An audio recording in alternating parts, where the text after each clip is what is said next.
Away, oh hey, away, oh hey, hey, oh, away, oh hey, hey, hey, away, oh hey, hey, hey, hey, away, oh hey, hey, away, oh hey, hey, away, oh hey. My name is Lottie Johnson. I come from Eskasoni First Nations in Cape Breton. I'm 47 years old. No. 36? No, I'm 71 years old, and I've been in Eskasoni for about 42 years, maybe more. I grew up everywhere. I was born in Portland, Maine on Saturday, April 21st. And then from there I came back. We were in Afton, from Afton to Chapel Island. From Chapel Island I went to Guysborough. I lived with a friend of my mother's. In the meantime, my parents had moved to Eskasoni. This was in 1949 under centralization.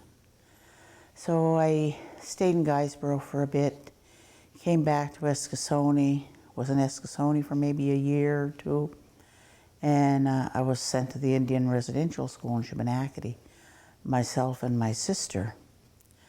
So I kind of, like in life, didn't know exactly where I belonged or where I fit in.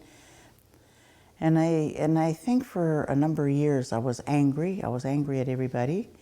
I was angry at my mother, and because I didn't understand why I was there.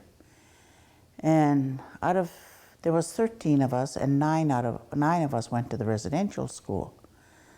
And we came back home. We were still a family, but there was still that piece. I just couldn't put it together. It was like a part that was missing. During this time, I believe, like throughout my life, I spent maybe the last 40 or 50 years trying to heal and trying to find out what was wrong with me. So I attended all kinds of workshops. I've been everywhere in different types of healing. And it was like with coming out of the Indian residential school, where I felt that I needed to heal, and I also needed to learn how to do some of this. Because I feared once this is all over with the residential school, the compensation, the IAP, the healing, whatever they're doing, but also compiling all of this information and storing it. Once that's over, it's probably going to be over and stored away again. So I says, we need to be able to come back and to help our own people. And that's what I learned, is that we're the ones that have survived the residential school.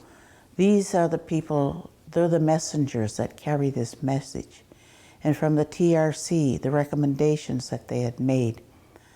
And I says, there's another recommendation, is that I believe, I'm not sure if I think it's in there, I'm not sure which one, is the ones that hear these stories are to carry this message forth.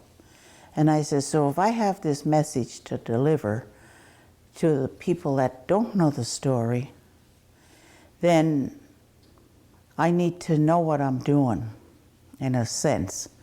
But throughout all of this, I've started working with women. So I started off in doing circles.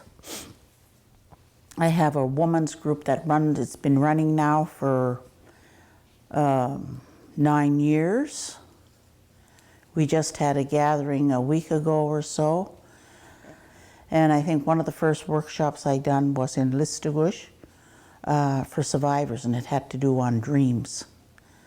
So whatever workshop I go to, whatever I come back with, I study it, I do whatever, and then I'll put on a workshop. And then maybe in ceremony or whatever it is, you can find some of the answers and be able to help that person or help yourself. I do Talk and Circle 101, I do medicine wheel teachings, I do, and that took me another while, to do sunrise ceremony at the Women's Ecumenical Conference. And it is women of different denominations. It's Catholic, Protestant, different groups. We've had Baha'i people come in and talk about their spirituality or whatever. So I says, I'm a little of everything. And I figure whatever helps you, if you need help, that's what I'll do. If you need me to pray the rosary, I'll pray with you. If you want to pray in Micmac, we'll pray. If you want to pray with a pipe, we'll do that. If you want a novena, we'll do that too. You know, whatever form, as long as it isn't harming anyone. And I says, for me, all prayer is good. So it ended up where I do a lot more, I think, in working in spirituality, working with women, working with people, trying to bring people together in some type of harmony and balance. And I see this as a good thing for our people and for all of us. And it's just not Native people only, because we share the same territory, we share the same space, a lot of us, and some of them may even be our relatives, who knows.